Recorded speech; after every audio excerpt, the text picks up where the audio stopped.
Ladies, I need you to weigh in. This is the debate of our time, the most controversial topic, and it's time for you to weigh in on the comments. Do you decorate for Christmas before or after Thanksgiving? I personally like to wait till after just because I like my decorations to stay up through the new year. The only time I've ever decorated before Thanksgiving, I've wanted to tear all the decorations down like right after Christmas. By the time Christmas was done, we were just over it. And I would rather have my decorations go from Thanksgiving to New Year's versus the day after Halloween to the day after Christmas. But if you do it different, that's okay. Everybody's welcome here. I just want to know in the comments below, when do you decorate for Christmas? The reason I bring this up is because I don't have any Christmas decorations, just my little Thanksgiving guys right back there. I'm filming this the day before Thanksgiving, which is why I don't have Christmas decorations in my Christmas video. But with that said, today I'm going to talk about ways that we simplify Christmas and keep it budget friendly as a family of 6. So let's start with the budget. To budget for Christmas, we keep it really simple by just using our cash back money from our credit cards to pay for Christmas at the end of the year. We use our credit cards for everything, but we still stick to a budget, stay below our means, and pay our credit card off every month. But by doing that, we end up getting a few $100s at the end of the year that we can then use for Christmas. We use a couple of different credit cards and we split up what we pay for on each card to really maximize our cash back. So like one card gets better cash back for online purchases and groceries, whereas one gets much better cash back for gas. And in addition to our cash back, I also will budget $100 a month in October, November, and December for extra holiday expenses. But now our Christmas budget is highly simplified and it just accumulates throughout the year and we don't have to think about it. At the end of the year, it's just there. And what's great is we don't have to adjust it with each kid that we have because as we have more kids, we're obviously spending more on diapers, wipes, food, that kind of thing. So we're spending more, so we're getting more cash back and it really makes up for the extra person. But having a simple budget that's on autopilot that we don't have to think about is really, really beneficial to us. Now let's talk about how we simplify gifts. Gifts are something that I think is very important to simplify because if you don't, you're going to be spending a lot of money and you're going to have a lot of clutter in your house. And I don't know about you, but I don't need a lot of extra clutter in my house and I certainly need to stick to my budget. Now I have 4 kids. They are 6, 3, 1, and 1. So I admit that what works for them right now might not work for older kids. I understand I am in this season of life where I have very young children. So if it doesn't work for you, that is okay. I'm just sharing what works for us. I will say what did not work for us is like the cutesy rhyme that floats around the internet every year. Something they want, something they need, something to wear, and something to read. While that is adorable, it did not work for us.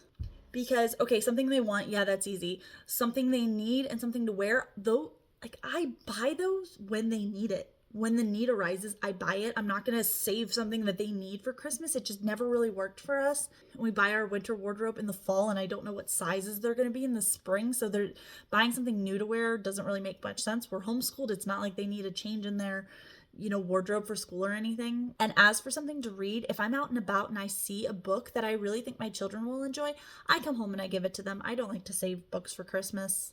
Books are just something I will spoil my kids with just because. Now, with all of that said, the way we have simplified gifts in our house is each kid gets one gift that they will really, really love. Now, don't freak out. These kids are spoiled beyond belief from friends and family. There are 100 gifts under the tree. You don't need to freak out. But from us, we focus on one gift that they will really, really appreciate. Now, we also get 4 group gifts.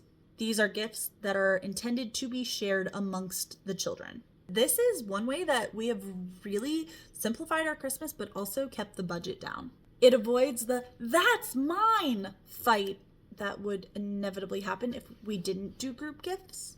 It's also really nice because when friends or family ask for ideas for the kids for Christmas, I can suggest 1 or 2 group gifts and it simplifies it for everybody involved. And as for stockings, I pretty much just put the toiletries that they will need for the rest of the year in their stockings. We don't do a lot of fun things in their stockings, maybe a fun little treat, but generally speaking, they'll each get like a thing of bubble bath, a thing of body wash, toothbrushes, floss, toothpaste, that kind of thing. And then it's usually enough to get us mostly through the next year.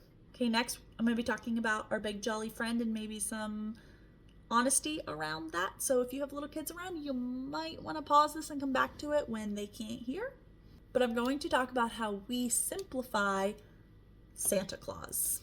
We pretend Santa. 3 of our 4 group gifts are from Santa. The other one is from Mom and Dad. But we say that Santa brings the boys 3 presents to share to remember the wise men bringing Jesus 3 presents. But our kids are in on the pretending, at least our oldest. The younger ones, they're so little they don't really get it at all yet.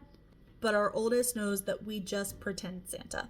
But what makes this simple is that we can make up whatever aspects of Santa we want. For example, we don't do naughty nice list, but it's fun to say, oh, what do you think the North Pole is like? And it's all make-believe, it's all pretend. We still have all the magic of Christmas. But what makes this simple is that I don't have to worry about my kids ruining it for some other little kid. Because I remind my kids each year that not every kid knows that his mom or dad pretends Santa.